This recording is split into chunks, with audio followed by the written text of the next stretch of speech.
ఇంకా రాత్రి నుండి వర్షం పడుతూనే ఉంది. మన ఫ్లవర్స్ చూడండి ఇట్లా ఉన్నాయి. ఇక వర్షం పడుతూ ఉంటే ఎక్కువ తొందరగా పని చేయాలనిపించేది. సరే ఇక చల్లటి వాన ఇవన్నీ చూస్తూ ఉంటే తొందరగా టీ తాగాలనిపిస్తుంది.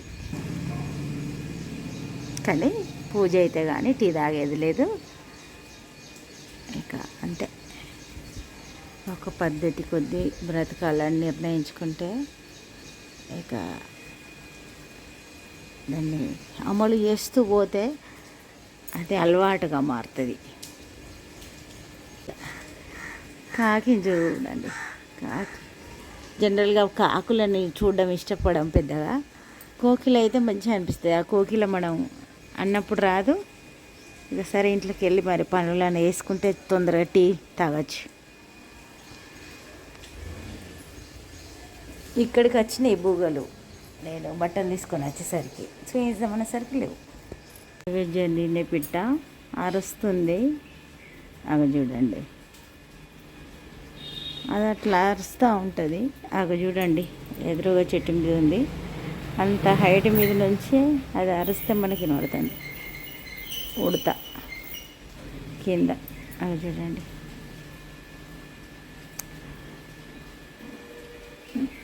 నైవేద్యం తినే పిట్టలు అట్లా అరుస్తాయి.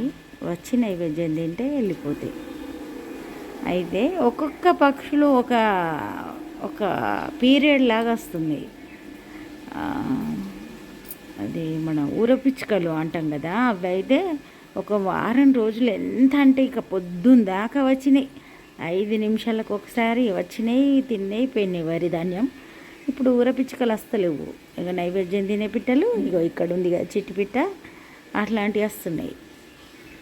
ఒక 4-5 రకాల పక్షులు అయితే మన ఇంటికి ఎప్పుడు వస్తాయి. నైవేద్యం తినే పిట్ట వస్తుందని వెయిట్ చేస్తున్నా.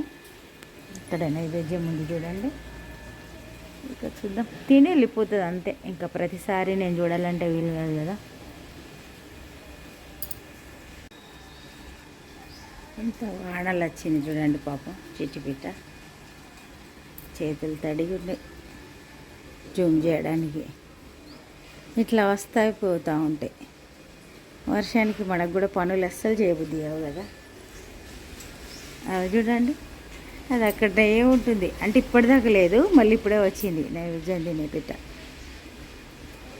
వచ్చి క్షణంలో అది అనుకున్న పని చేసుకొని వెళ్ళిపోతుంది అంతే. నోటితోటి పట్టుకొని పోతుంది. దానిమ్మ గింజలు అక్కడ ఉన్నాయి. ఇక అవి నిన్న మొన్న అదే పని మీద ఉన్నాయి. ఒక్కొక్కసారి పక్షులు చాలా వచ్చిన రోజు మనకు స్టూడియోసుడు వీలు కాకపోవచ్చు, ఏదో పనులుండి అట్లా. ఇవాళ స్కూల్ లేకుండా బాగుంటుంది అని అనిపిస్తుండే. ఆఖరికి ఇక సరే పోకుండండి ఇంట్లో అన్నాక అబ్బా ఎంత సంతోషం.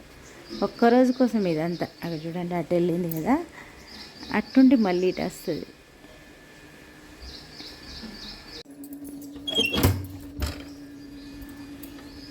పోయిందా? అబ్బా కోతి ఇంట్లోకి వచ్చింది. ఎంత భయమైంది, ఘోరంగా భయమైంది. కోతి నేను వచ్చింది ఇంట్లోకి. నేనేమో ఇక్కడ పాలు పెట్టుకుంటే ఇటు చూసుకుంటా నేను ఇటున్నా. కోతి వచ్చింది. ఇప్పుడే వెజిటేబుల్స్ తెచ్చిన మా వారు. పక్కకు దానిమ్మకాయలు కూడా ఉన్నాయి. చక్కగా వచ్చింది, అది తీసుకున్నది. ఆ కవర్ మొత్తం తీసుకపోతాయి కావచ్చుగా అనుకొని నేను సైలెంట్గా ఉన్నా. మొత్తానికి నా ఫోన్ ఎక్కడుంది అనేది నాకు జ్ఞాపకం లేదు. అక్కడ బెడ్రూమ్లో పెట్టినట్టున్నా. దడదడ దడదడ అన్నది. రోజు ఆనందంగా కోతికి ఏదో ఆహారం పెడతాం కదా, అది ఇక్కడికి వచ్చేసరికి మనం ఏమనరు దాన్ని. అంతే సైలెంట్గా నిల్చుంటుంది ఇక్కడ అంతే. ఇక అది ఒక దానిమ్మకాయ తీసుకుంది. అది బనానా అయితే వెంటనే తింటుండే. దానిమ్మకాయ తీసుకుని అటు ఇటు తింపి చూసి కింద పడేసింది, అటు కింద పడేసింది, వెళ్ళిపోయింది. పెద్ద కోతి. మళ్ళీ చిన్నపిల్ల అయితే కొంచెం మనకు భయం అనిపించేది. మరి ఇక ఈరోజైతే వచ్చింది. అమ్మా మళ్ళీ వేసింది కోతి.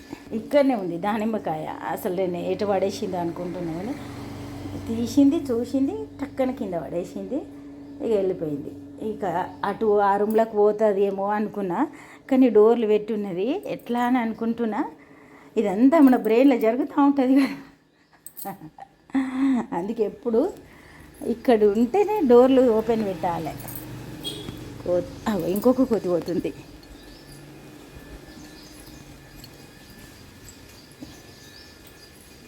ఇక్కడ బాగా కోతులు వస్తున్నాయి ఈ మధ్య మనకు.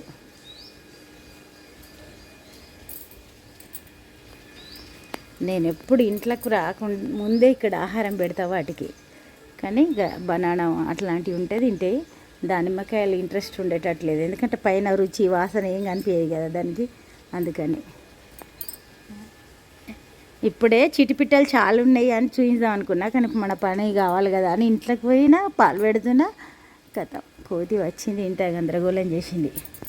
ఇక్కడ నైవేద్యం లేదు, మరి తిన్నది కావచ్చు. సరే, మొత్తానికి వచ్చినందుకు ఏదో ఒకటి తింటుంది. 2 ప్లేసులలో ఉండే నైవేద్యం తిన్నట్టుంది. అదే కోతి ఇంట్లోకి వచ్చింది. అదే రేకుల మీద ఉంది కదా, పెద్దగా ఉంది. అది చూడ్డానికి కూడా కొంచెం భయంగానే ఉన్నది. చూడండి, అదే కోతి. ఇప్పుడు దాకా బయటకు పోయి చూపించుదామని పోయినా లేదు. చూడండి, అదే కోతి.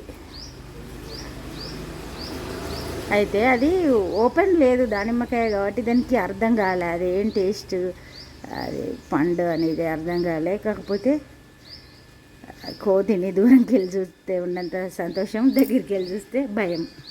ఇక చూడండి, ఈ కోతే మన ఇంట్లోకి వచ్చింది. ఇక ఇప్పుడైతే పూలు తెంపుకొని పోయి పూజ చేసుకుందాం రండి. ఇక కోతులు ఎప్పుడు మన లైన్లోకి వచ్చినా మన ఇంటికి వస్తాయి. గద్దెల మీద కూర్చుంటే ఏదో ఒకటి తినిపోతాయి. ఒకవేళ అక్కడ గద్దె మీద లేకుంటే నేను తీసుకుపోయి పెడతా, తింటే అయిపోతుంది.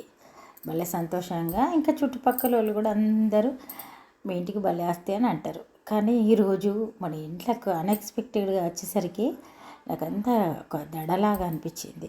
ఇక సరే, ఇక పూజ అయితే చేస్తున్నా. ఇక మాటలు కూడా అది పెద్దగా ఉంది. మనం ఏమన్నంటే అది అటాక్ చేస్తుంది కదా. ఇంకేమన్నా సైలెంట్గా ఉన్నా మొత్తానికి వెళ్ళిపోయింది. ఇక అట్లా జరుగుతుంది ఒక్కొక్కసారి, అంతే. ఇక మరి ఇప్పుడైతే పూజ కంప్లీట్ చేద్దాం రండి. రోజు శనివారం గోవిందనామాలు చదువుకుందాం. మరి చదివిన తర్వాత ఇక హారతి వెలిగిద్దాం. ధూప్ స్టిక్కులు, నైవేద్యం, పాలు సమర్పిద్దాం. ఇక ఇప్పుడు స్టార్ట్ చేస్తాం. మరి గోవిందనామాలు చదువుదాం. ఎందుకనే ధూప్ స్టిక్ వెలిగిద్దామంటే ఆ స్మెల్కు నేను ఇక్కడ ఉండలేను. అందుకే ఫస్ట్ గోవిందనామాలు. ఈ పేపర్ అయితే మనకు 2021 కావచ్చు ఫస్ట్ టైం నేను పోయింది. మరి అప్పుడు సేవకు పోయినప్పటిది పేపర్ ఇది. ఇక గోవిందనామాలు స్టార్ట్ చేద్దాం.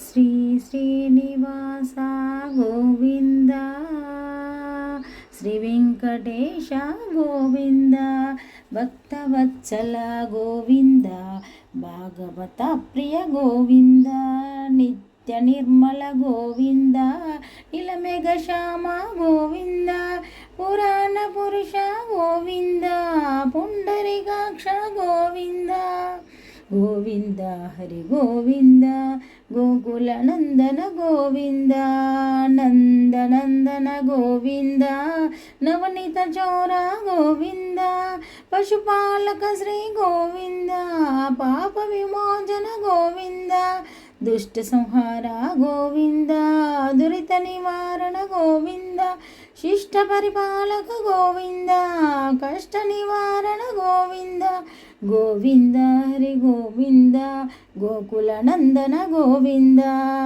వజ్రమకుటధర గోవింద, వరాహమూర్తివి గోవింద, గోపీ జనలోల గోవింద, గోవర్ధనోద్ధార గోవింద, దశరథ నందన గోవింద, దశముఖమర్దన గోవింద, పక్షివాహన గోవింద, పాండవ ప్రియ గోవింద, గోవింద హరి గోవింద, గోకుల నందన గోవింద.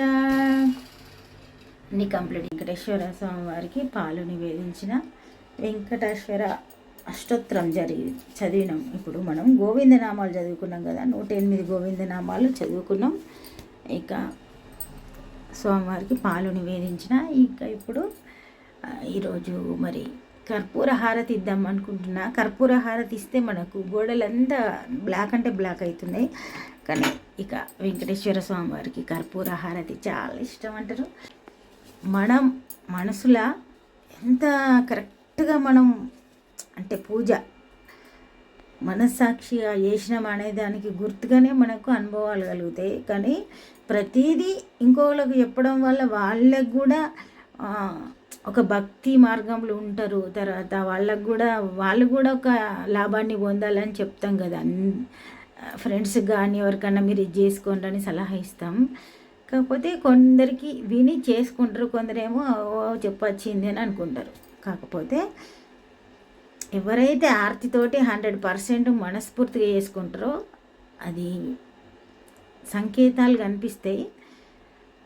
ప్రతిదీ అందరికి చెప్పకుండా కొంచెం ఎవరికన్నా హెల్ప్ చేసే ఉద్దేశంతో కొన్ని చెప్పాలి, ప్రతిదీ చెప్పద్దు. అందుకే అంటే వేరే వాళ్ళు ఆపదలో ఉంటే రక్షించడం మన బాధ్యత. అట్లానే మూర్ఖంగా ప్రవర్తించద్దు. వాళ్లకు సాధ్యమైనంత చెప్పడం మన ధర్మం కాబట్టి చెప్పాలి. వాళ్ళు చేసుకొని వాళ్ళు తరిస్తే తరిస్తారు, అది విషయం. మరి శ్రీకాంతాయ కళ్యాణ నిధియేర్దినాం శ్రీ వెంకట నివాసాయ శ్రీనివాసాయ మంగళం. శంకరి దేవి కామాక్షి కంచికాపురి ప్రద్యుమ్నే శృంఖలాదేవి చాముండేరేతు సరస్వతి అష్టాదశ పీఠాని మోబి. ఇప్పుడు దశాంగం పోడేద్దాం.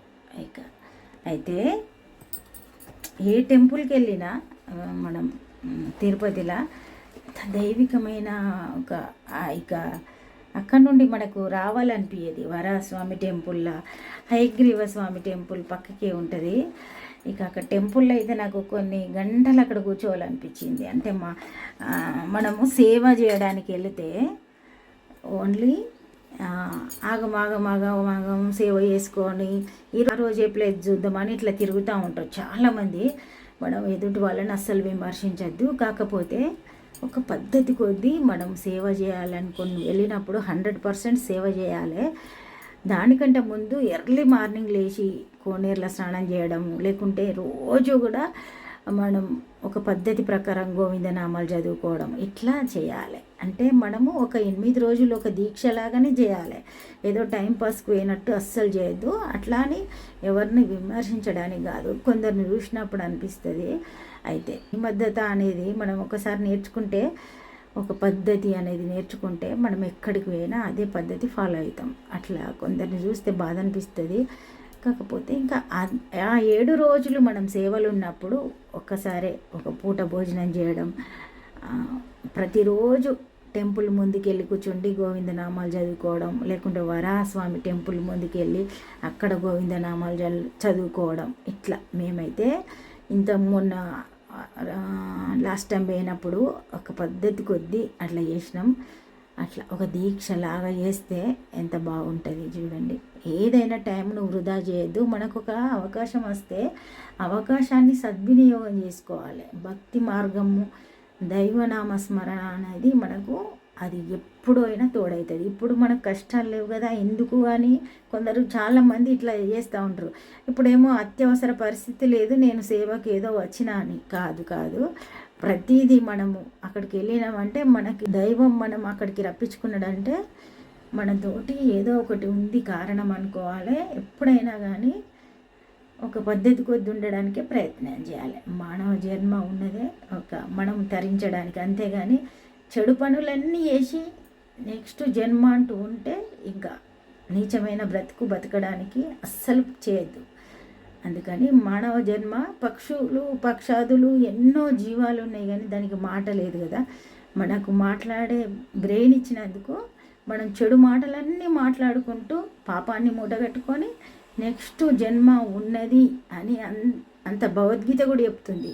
ఉన్నది అని తెలిసినప్పుడు మనం ఇట్లాంటి పాప పనులన్నీ చేసుకుంటూ మళ్ళీ ఒక నీచమైన బతకడానికి తయారవుతున్నాం.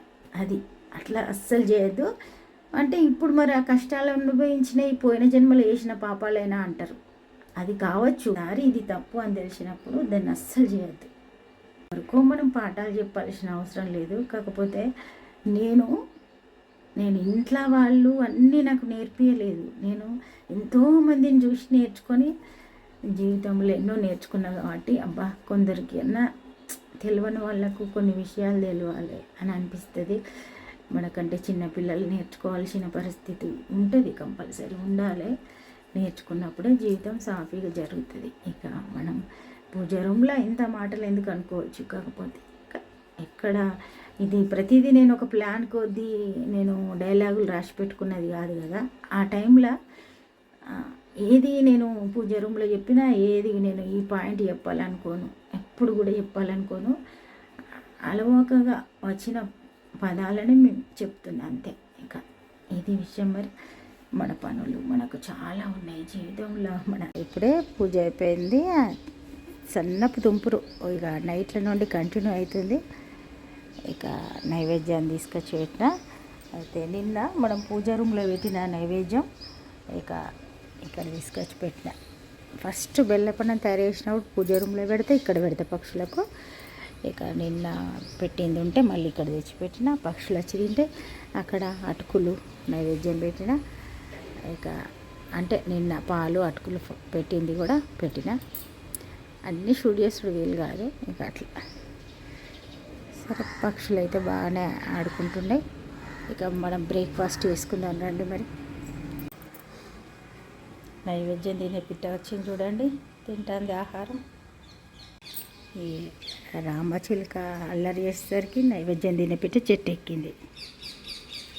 అక్కడ నుండి రామవరాననే శ్రీరామ రామ రామే తీరమే రామే మనోరమే సహస్రనామ తత్పర్యం రామనామవరాననే రామనామవరాననే రామనామవరాననే.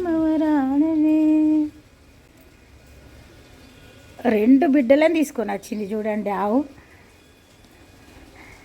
మా వారు చెప్తుండ్రు ఇక వచ్చినాయి నీకోసం రా అంటే ఇక వచ్చిన. ఇక ఏదో ఒకటి పెట్టి పంపించాలి, ఉట్టిగానైతే పంపలేం కదా. ఉన్నాయి చూడండి, అరుస్తూనే ఉన్నాయి అంబా అంబా అనుకుంటా. దీనికి 2 బిడ్డలు ఉన్నట్టున్నాయి.